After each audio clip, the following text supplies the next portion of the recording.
On the remote north-east coast of Scotland, the FINDHORN Spiritual Community has for more than 40 years provided a haven for alternative ways of living.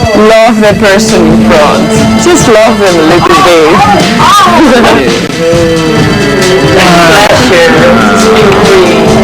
They don't have a single religion. If I look at a modern-day Christian ritual, and I was a choir boy and an altar boy, as far as I'm concerned, it's shamanic.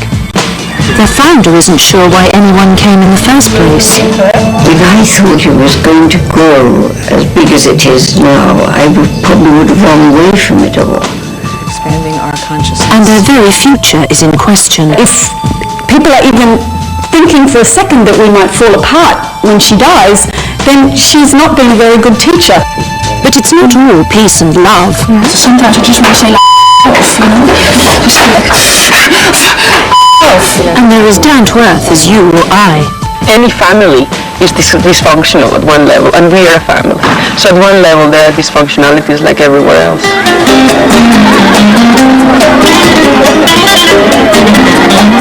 So what makes FINDHORN one of the most successful alternative communities in the world?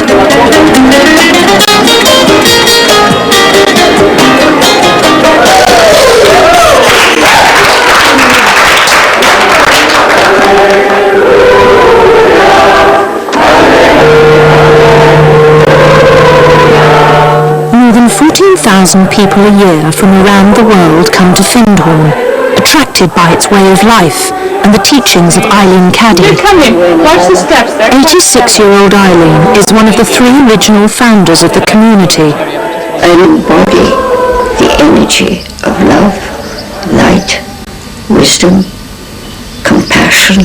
All these energies I have to embody. And this is what I've been doing over the years. Just living it, being it. They have no single religion, but believe everyone can communicate directly with plants, animals and God. yeah, just being one with the tree. Anybody can do it. It's a question of learning to be still and going within and finding that place of stillness, which to me is the God Center. The door closed so that it's self-contained. Just over 40 years ago, Eileen and her late husband towed their caravan into the sand dunes near the remote fishing village of FINDHORN and claimed God told them to live there.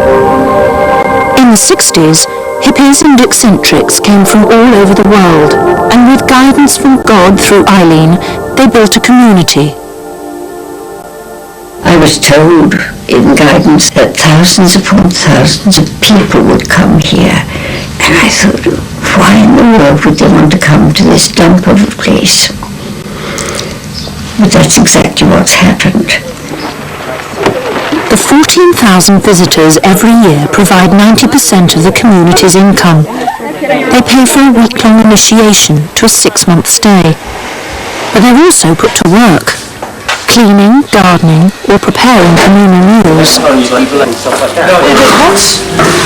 Daisy from Holland and Thomas from Hertfordshire look after the visitors in the community kitchens. So everybody, let's come here together and we make a circle. They teach visitors that work in FINDHORN is considered love in action and openly share their feelings with each other. Thanks for cooking together. That's good.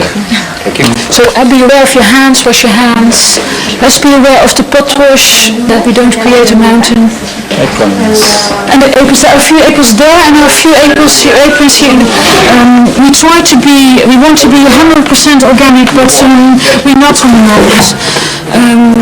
Yeah, it's a big passion of us. We want to be as organic as possible. We may be like, sometimes we're 80% organic, sometimes we're 60%, but yeah, it would be fantastic to be 100%. Yeah.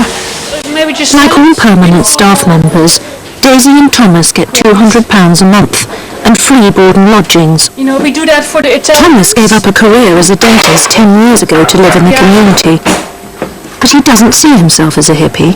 Some people do think of us as like a little bit weird and can't really little bit scared of us maybe, and think we're a sect or something, and just don't understand us, and they stereotype us as being hippies and people down on the funny part of it.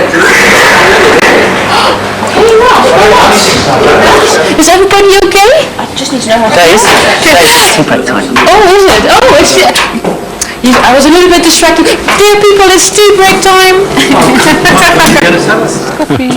Thomas and Daisy cater for up to 250 people twice a day and have to look after visitors in the kitchens. You have to juggle, and you have to be quite sensitive and balance all the time. And I can't do all the time my thing. I need to also try to be very democratic in the kitchen. And that's one of the things we find really important. That means that everybody in the kitchen has a voice. It's not just the food; it's also the guests. It's the team members. Yes. How everyone's doing. And I think that really adds to the stress in the sun. And the stress in the kitchen has reached boiling point. Gordon, one of the staff, has upset some of the visitors.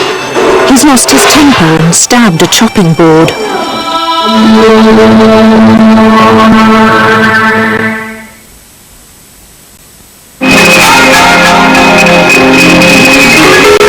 Nothing gets a party going like Ferrero Rocher.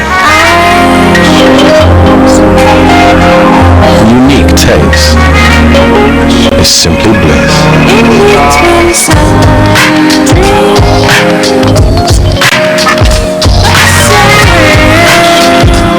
Share the magic of Ferrero Rocher.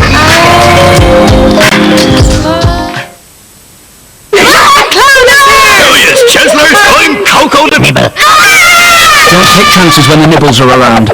Kellogg's, fancy a snack?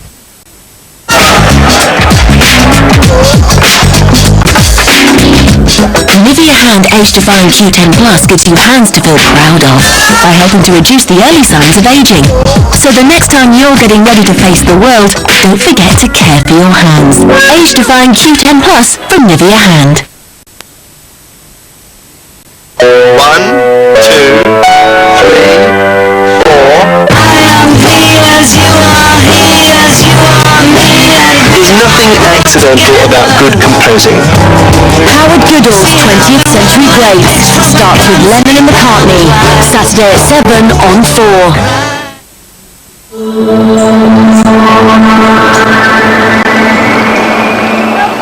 In the FINDHORN alternative community in the northeast of Scotland, visitors come to experience a peaceful and cooperative way of life. But in the kitchens there's a problem. One of the cooks lost his temper and stabbed a chopping board, scaring some of the visitors. We are sort of in the hospitality industry, and kind of we have to sort of be welcoming and open towards the guests, and that can be difficult when you're getting new guests coming through week after week after week, and quite often you might not feel very welcoming. Looking great. To address the issue, Thomas has called in a special FINDHORN conflict facilitator. It would be a good thing maybe to look at today, and maybe I can help with what's the step. Anna must first get the kitchen staff to confront the problem.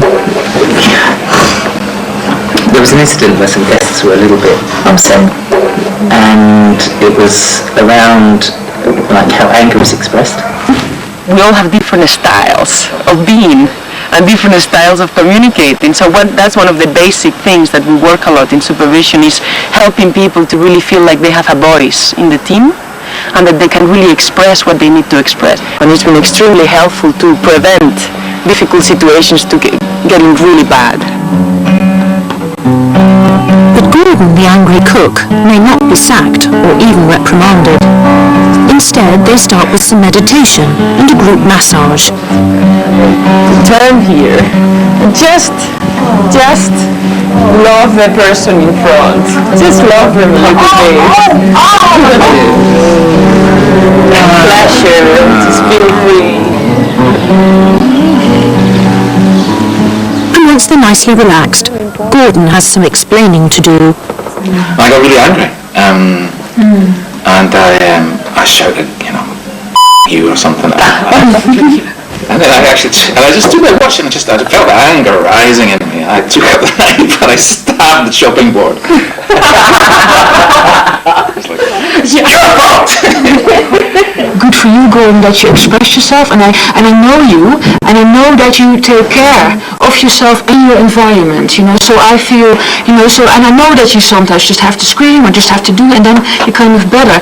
Whenever we express any very intense emotion, and it takes us over a little bit, I mean, I think it depends on our level of inner skill in the moment. In this case, Gordon, I don't know if it was appropriate to slap the board exactly. well, I had the awareness that, I expressed my anger on a chopping board, a plastic chopping board. That's what I chose to express it on. So, I had the awareness to do that. It's a very interesting thing to kind of think about, that you are a team, and that role passes around. So it's a very interesting thought to say, okay, Gordon is just lost a little bit of that moment in that second. I'm just going to come in and check in with him. I actually feel very much that I would have liked support in that situation. Nobody did that, and I know it's no blaming, but it would be really nice if someone had done it. Yeah, it's another extra task on the whole mystery. It's a skill. I think it's a skill. It's a skill that to know that in those moments safety gets a bit broken in all of us, because we all have experiences where we've been shocked by difficult moments. So if you even just noticing that. Saying even whatever, if you cannot think about the right words to say, it's like, just whatever, saying, oh, la la, how are people doing? Anything. It just helps. So in the end, it's good to express your anger, as long as everyone gets a chance to talk about it. If you express your anger, people, even though you do it in a non-threatening way, people will feel threatened. I've been here 2 years and I've seen it time again. It's really worked. People have been starting to build up some resentment towards each other, and then when they get the chance to talk about it, it all kind of dissolves and they understand each other better, and it's just beautiful when that happens. The universe rejoices in your choice. Of course, we are a spiritual community, a center of demonstration, an educational center, and we try to live the best we can live, but we are not perfect. We do lose it sometimes, and we definitely aren't loving all the time, but at least we're trying. You have chosen a higher road. Any family is dysfunctional at one level, and we are a family. So at one level there are dysfunctionalities like everywhere else. Let love reign. Let love reign.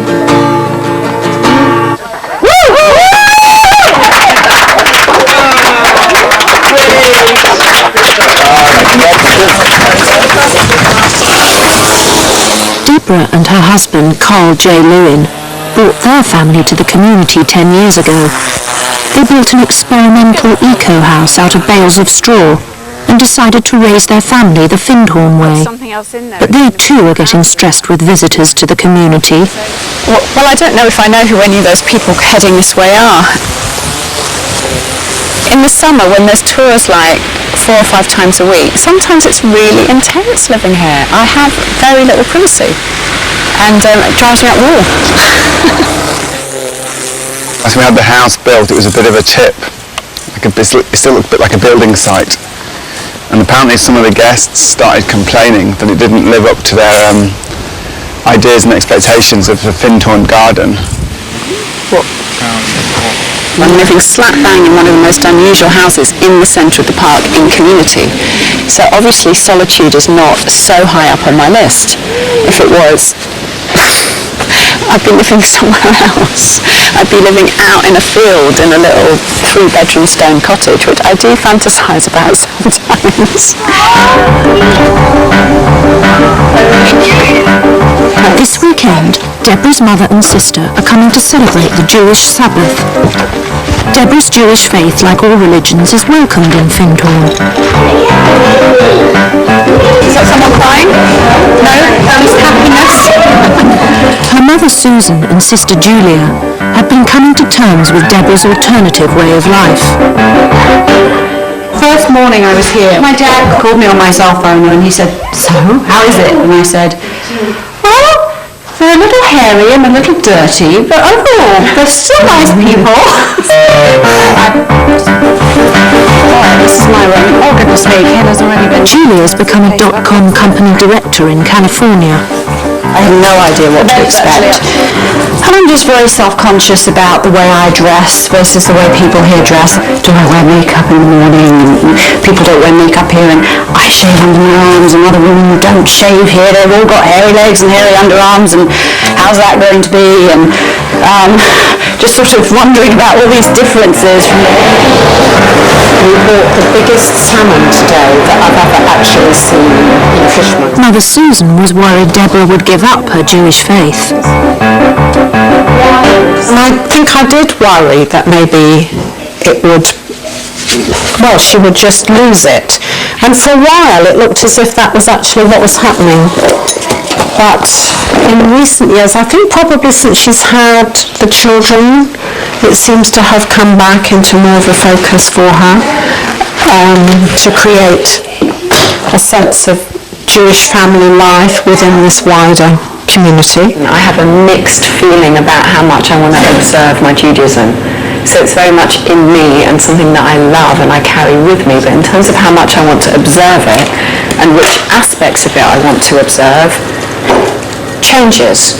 And that was fine for me, but then I realised I had children, and because I'd also married someone who's not Jewish, I suddenly realised that it was down to me if I wanted them to have any Jewish observance at all, that was going to be up to me to carry that on. I've chosen to live in a spiritual community rather than a Jewish community, and that was a definite choice that I made. So in doing that, I am to some degree alienated and isolated from my Jewish religion, and sometimes that feels really difficult and I really miss it. Deborah has created connections here where she celebrates her Judaism, and in fact sometimes I think she's the kind of unofficial rabbi in the FINDHORN community, because she tends to gather people together over the Jewish festivals, and sometimes they have informal services together, and sometimes I come up for those. What I've got here, comes out the suitcase, is a rather battered holler, which is I've brought up from London, which is the bread we eat on Friday night for the Shabbat meal. I'm rather ashamed of the way this looks, coming straight out my suitcase.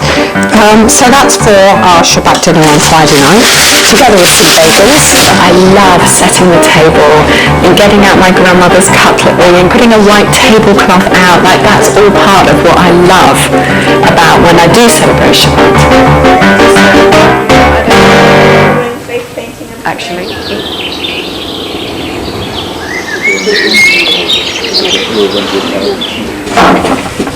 Craig Gibson, a community elder, grew up a Christian and spent 3 years in a Buddhist community before discovering FINDHORN's brand of spirituality back in the 60s.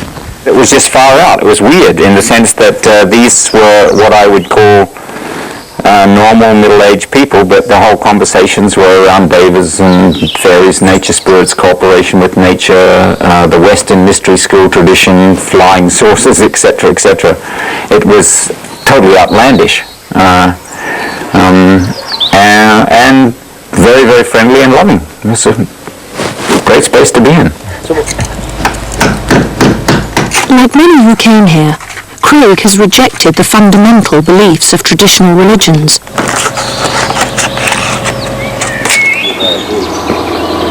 Behind his house, he's built a special earth lodge for shamanic-style rituals. An earth lodge is a name that I made up to give this structure a name. But basically it's modeled on sort of an indigenous meeting space. It's a place where you can have a fire, you can sing and dance and drum, alongside of all the other sort of sacred spaces in the community. Everything is sacred, of course. This whole area here, the trees and everything, and behind it a sweat lodge, is dedicated to the ancestors. And that's the ancient peoples who first lived here 10,000 years ago as the ice retreated, and then our ancestors. Peter Caddy's ashes are here. Many of the people who have died have remains here, and we also have a little place just in the back over there called Placenta Park. So we actually bury the placentas of many of the children that are here and plant a tree on top. So this is a place of memory. It's a pretty rustic space. We've had marriages in here, we've had christenings in here. We even had a coffin in here at one point where one of the guys who died, we built his coffin and placed it here, and we came in and had a sort of a wake, put a few things to drink on top of his coffin.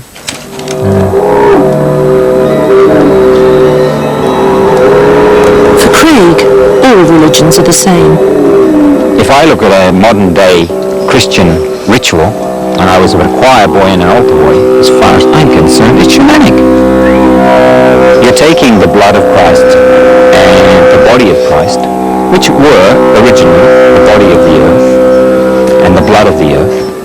I mean, we've adapted, and, excuse me, reverence to all religions, but every religion is based on and taken from traditional sources. And lighting candles and walking around and making incantations and all those things, well, it's shamanic. Heaven forbid.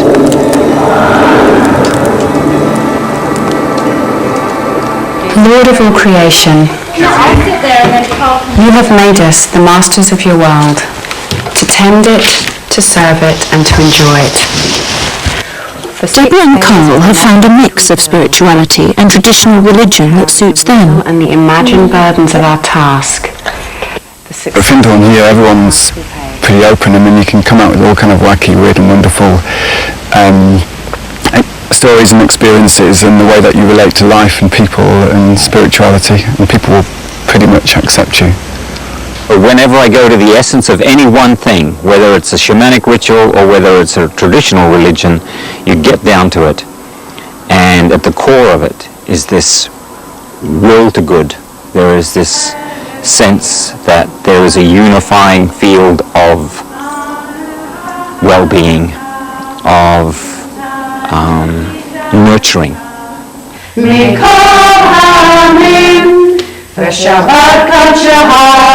Baruch Ratzon min hatanu, Baruch atah Adonai, Makadesh HaShabbat. Blessed are you, creator of the universe, who creates the fruit of the vine. That's what that was all about.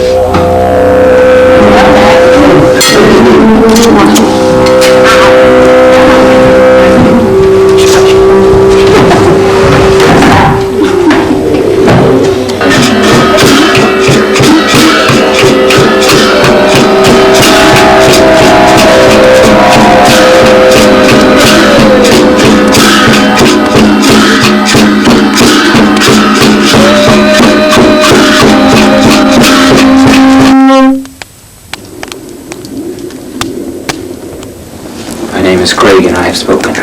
Hey. Oh.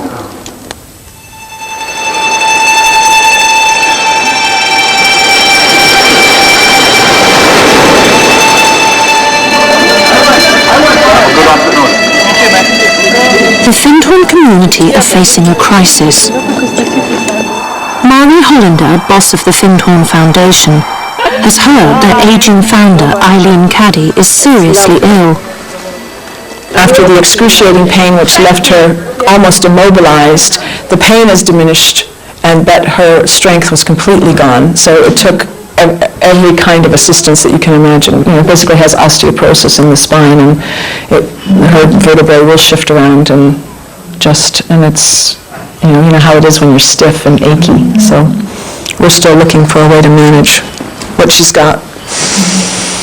Do you want actually to hear from us about... As a trained nurse, yes. Mari wants to take a week off as the boss to look after Eileen. If you really feel like you want to do that, then that's the thing to do. Yeah, I really want it done well, and I know I do it pretty well. You do it very well. So if I'm the best candidate, then I want to do it. Well, thank you for your support. It's quite a privilege. The discussion of Eileen's illness has brought up the inevitable and difficult question of her death. Wondering still is, how do we prepare us as individuals and as the community, we will go for it. Actually, what do we do in the moment? You know, do we all go to the hall? Do we take everybody there? Do we take the guests? You know, so I think it would be Yeah, it would be good. good to know when it does happen. I don't think she wants to be ushered out any quicker. It's a dance. Yes, it's an inner dance to just, and so where I think what she writes and what I think also, you know, is the higher, you know, the just, you know, give it over and in love and in joy and in surrender and see that what happens is for the best. And then she has very clear paperwork about how she would like to be celebrated when she passes. We all do pass, and it's very simple, it's very beautiful, it's very eloquent. So we will follow her instructions, and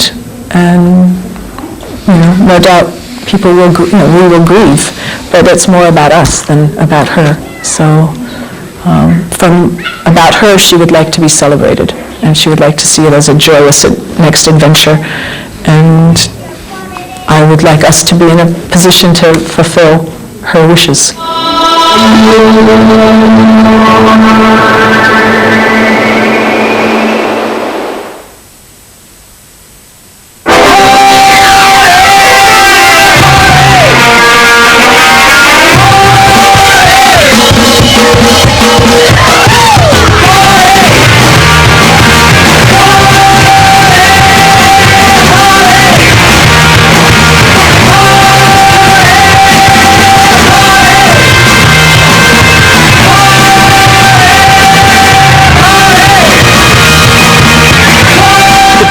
Broadband Christmas party has started. Join in for the new lower price of just $17.99 a month. Free phone 0800 444 123. Interested in becoming one of the Army's technical specialists? Go to army.mod.uk for a free DVD. For the green light on car insurance, call 08702 407 407. Call us now and see what you can save. The past 50 years have given British cinema goers an abundance of great films.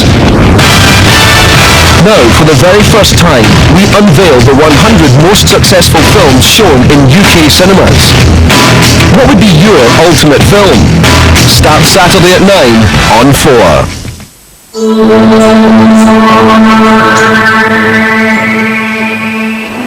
The community has faced many ups and downs in its 40 years, including near bankruptcy. But now it's facing a major turning point. Eileen Caddy, who founded the community in 1962, has been taken seriously ill. I deeply love Eileen. I mean, none of us would be having a happy life here, a challenging life, a fruitful life, a fulfilling life here, if she hadn't stuck the course all those years. Mary Hollander, boss of the FINDHORN Foundation, has decided to move in and look after Eileen.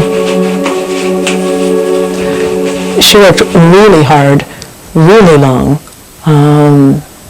keeping the guidance together, keeping the community together, keeping the kitchen together, raising her own family, all of that, for years and years and years and years and years. So it just seems sort of a simple equation. I'll miss her, we'll miss her, we'll manage or we won't manage, what happens happens. I mean, we can pray for a lot of grace that when she or anybody else needs to let go and release and move on, pass over, as they say, die, that we'll all manage as best we can.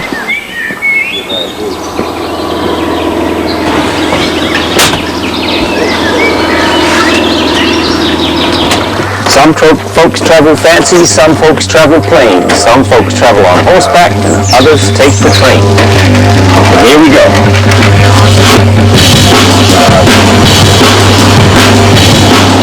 For Community Elder Craig and the rest of FINDHORN, life must go on as normal. Okay. Open up. This morning, Craig's keeping the children's spirits up on the way to the local Steiner school. No farting, Benya.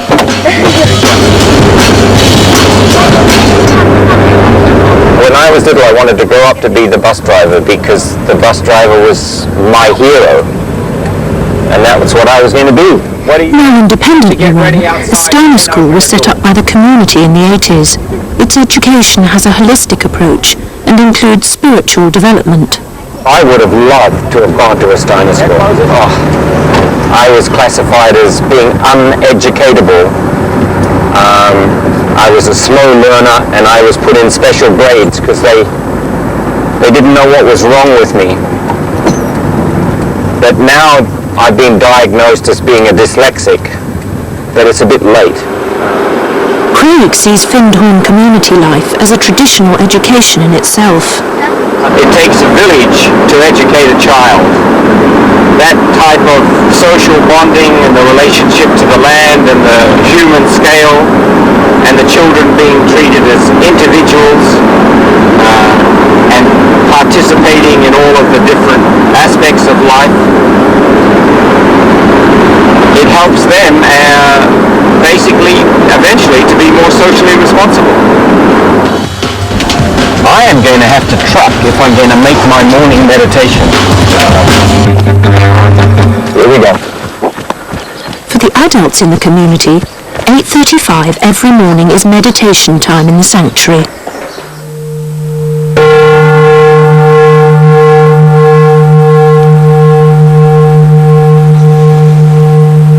But if that's not your cup of herbal tea, you can create your own spiritual practice.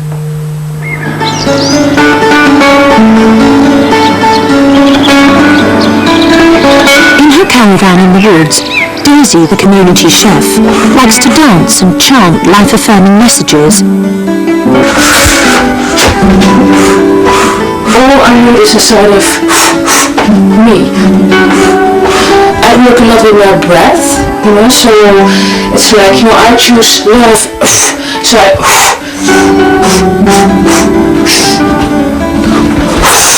sometimes I can become really emotional, when I'm dancing, like getting, and it was good, how more I cry, how better I feel, basically, when I get things out of my system, and when I cry, that is really, I release stuff,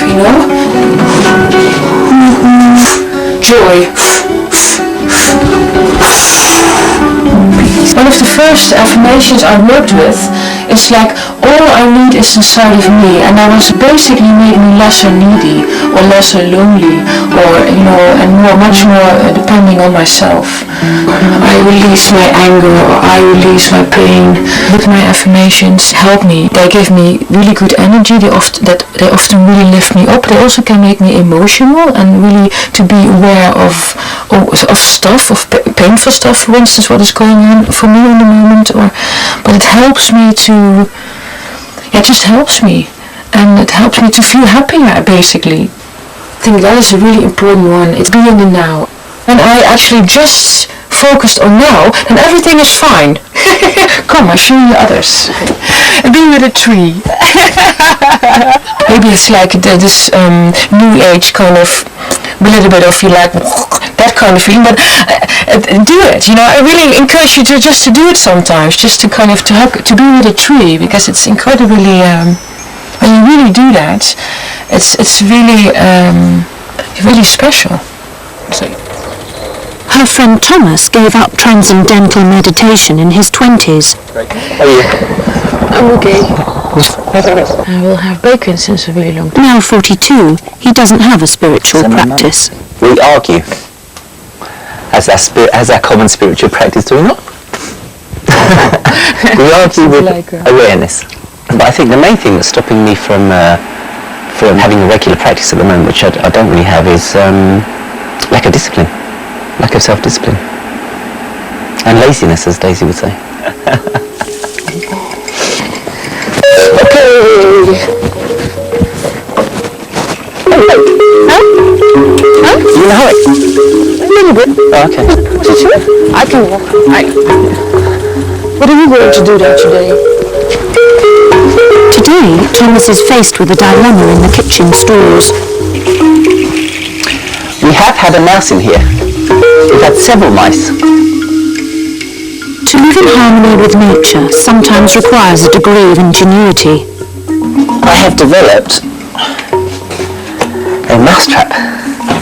What happens is, The mouse walks up there, goes in there, peanut butter on the end here, goes up there, falls in, and falls in there. Water for it, nuts, and bedding. And I caught one. He's also tried talking to the mice. In Findhorn, many believe they can communicate with nature spirits or devas. The founders of the place could, in meditation, contact the devas and actually ask the mice to go away. So we try to do that when we have problem with mice and stuff like that. It never seems to quite work. Thomas's family can't believe he gave up his career as a dentist. My dad basically can't understand what the hell I'm doing here. He just can't understand why I'd want to live here in more or less poverty without much sort of career prospects or financial security. He just cannot relate to that at all. And I think my mum understands more why I would want to do this, but my dad just doesn't, and I find that difficult, I suppose. Did you already tell that the mouse died? No, I didn't. I didn't. It lived for... It lived for quite a long time. No, it lived for half a day. And then it died. And then it died. Yeah. We think that was because he didn't have any bedding at that time. So it's now got bedding. And and the next one then escaped. And since then I haven't actually been very lucky with my mousetrap. Thomas is great with animals. Huh? Oh. Go back to your cooking.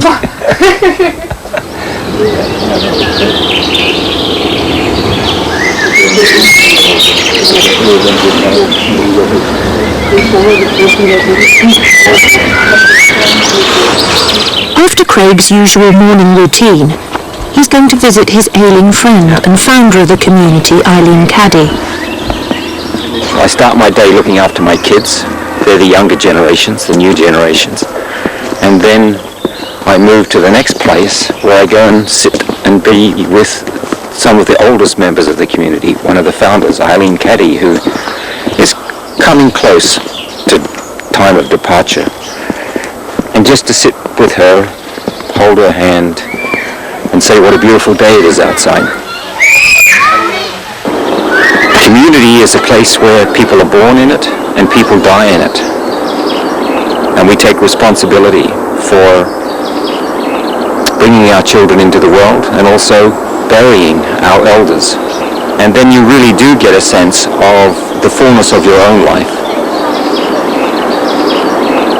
For one thing, Eileen will definitely pass away. There's no question about that. I don't think, of course we will be sad, but we'll also be happy. And I can only actually feel that when she does go, we will actually step into something more of ourselves and more vibrant and alive. And then when I go and when everybody else goes, we'll just keep changing. It'll only just keep, if it's dependent on one person or is dependent on maintaining a dogma or a belief system, then it could be traumatic. But we're not dependent like that.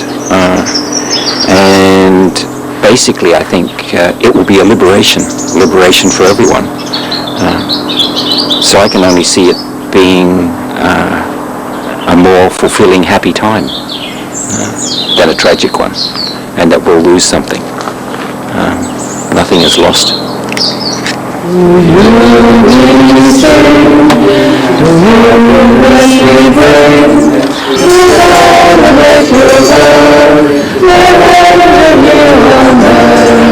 Today is Eileen's 87th birthday. And happiness we bring to celebrate your birth and enter your honor.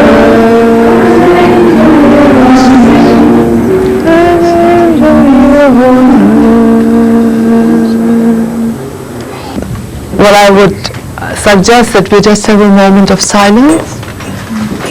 and just honour Eileen. Some of the community members have organised a birthday party and they've made Eileen a cake. Yeah, it's a little sad that she's not very well. It's more as a gesture or this kind of this thought that we want to celebrate her and show our appreciation, because without her we wouldn't be here either.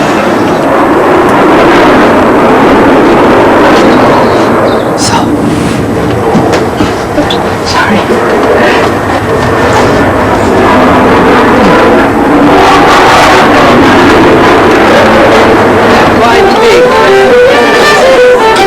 While they celebrate Eileen's life, the Communities Council have convened to discuss their future without her. She had a spasm 4 o'clock this morning and she's knocked out with morphine for 12, 24 hours. So she's pretty poorly. That's on top of everything else. Or she might not die soon, we don't know, but she's definitely frail and not in good health anymore, and we don't know how long she will stay with us. It's quite difficult to talk about Eileen's mortality and coming to terms with what do we do when Eileen has died. You know, I look around our community and think, well, who is there to step into that role? And to be honest, I don't see someone who is like an obvious successor who can just like take it on as like this is their mantle. In a sense, the community was created by God through the founders, and whether it's God's purpose for the community to continue, maybe it isn't. And I'm sure if it's her purpose that we continue, then He will make all provision that's necessary for it to happen. And I think that's the important thing to hold on to. But not everyone feels the same. I feel a little bit irreverent, actually, which feels a bit edgy. I didn't come here because of Eileen Canning. I had never heard of her when I came here. Maybe I'm totally naive, but my basic sense is, she's our centre and she's not our centre. I feel like we're not dependent on Council member Yvonne is upset by the community's reliance on Eileen. 42 years on, I don't think it will fall apart when she dies. I was feeling really uncomfortable with the amount of respect being given to her. I mean, she was our founder, she's a fantastic woman. I have no problem with all of that, but I really think that if people are even thinking for a second that we might fall apart when she dies, then she's not been a very good teacher. Her teaching was about us standing in our spiritual power, each connected with the universe, and if we can't do that, then she failed as a teacher. And I know she didn't actually. I have no doubts at all that we will go forward very strongly as a community. And if we fell apart, then what on earth have we been playing at for the last 42 years? At the end of their meeting, to keep their disheartened spirits from falling apart, some salsa dancing.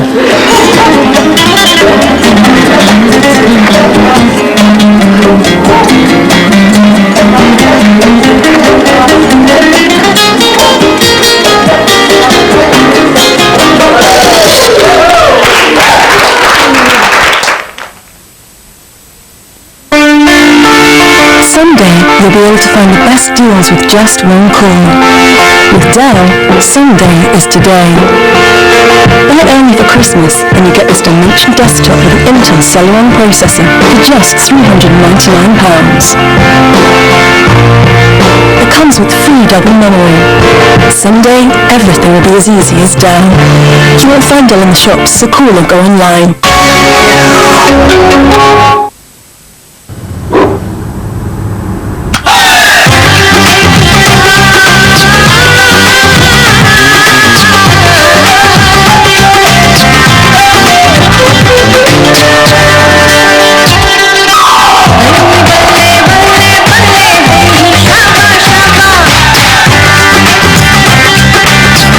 Uncle Ben's Tikka Masala Sauce.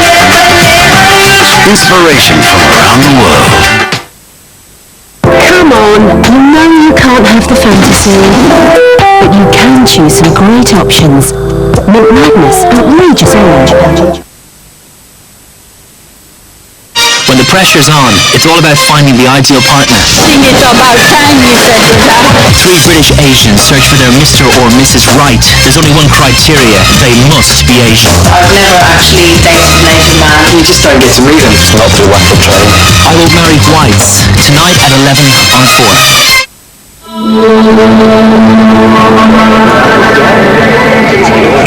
It's late summer and the FINDHORN community are having a barbecue. Kezia, I want to ask you a question. I want to know, do you like living here? Carl and Deborah J. Lewin believe they've found the perfect family life. Don't know. Would you like that living here? It's like Today. Playing here.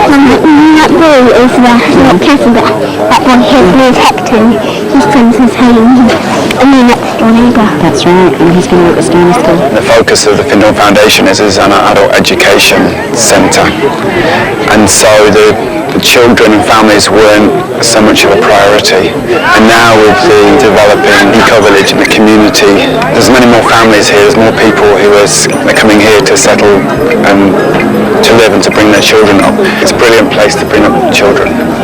What this community does for us as a family is it substitutes extended family, which is not around us because we've chosen to live away from them.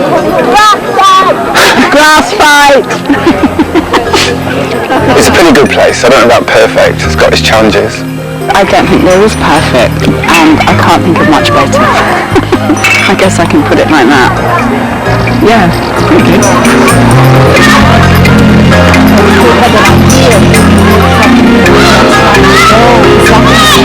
Medium cubes, you see? Maybe you could have like a few cuts, you know, like this. Yeah, cooking is a little bit like making love.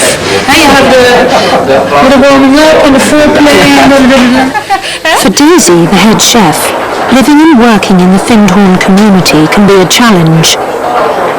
I love to be here, you know. I'm very passionate about this community. I love, I was never so happy than my time here, you know.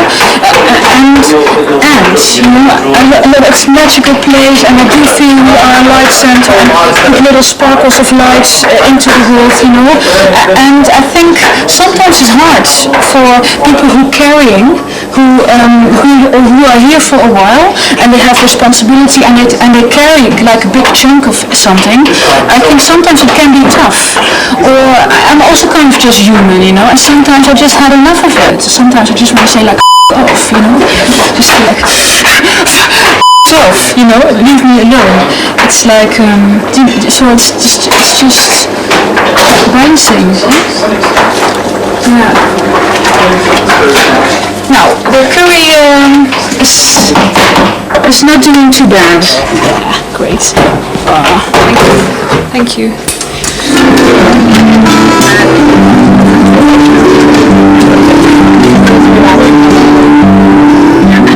FINDHORN is part of a new wave. New age, every day is a new day, you know. But there's some sort of new wave thing happening. There's some sort of coming together, a realization that we humans are all on the same planet and the same space. Craig believes FINDHORN's philosophies could be the answer to the world's problems. Fundamentalism and dogma, they're our greatest challenges.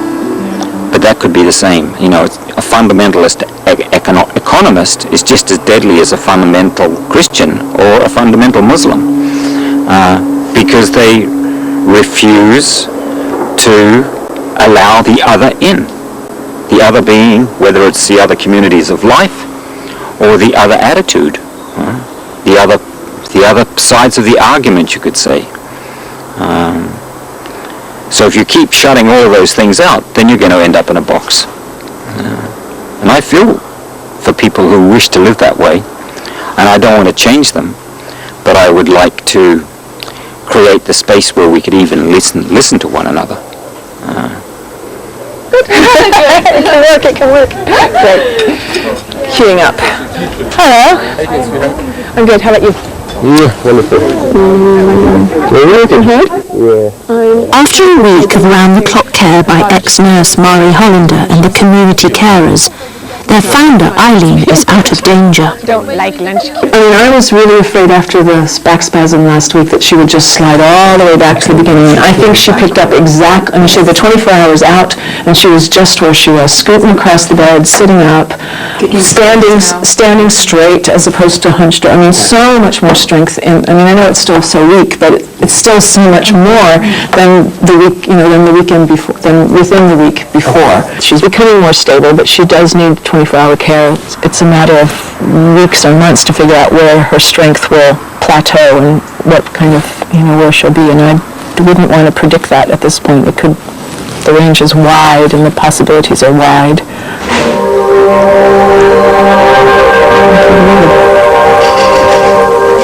So for the meantime, the funeral plans have been put away.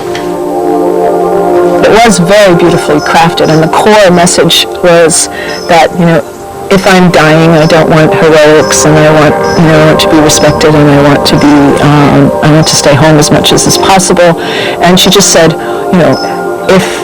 hold yourself in unconditional love, hold the community in unconditional love, hold the world in unconditional love, and hold me in unconditional love. Kind of like stay true to message. And I think it was really a message from her to us to be taking care of ourselves and to let her go when it's time to let her go.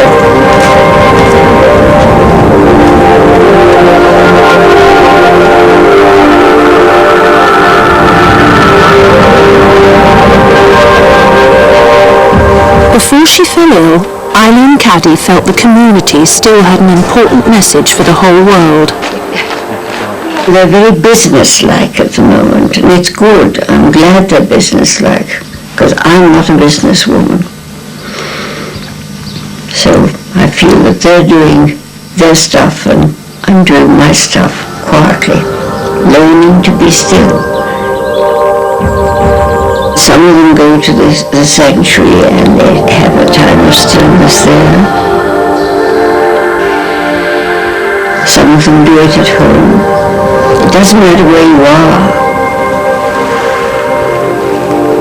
The things you have to learn to be still. And that's the difficult part, believe it or not.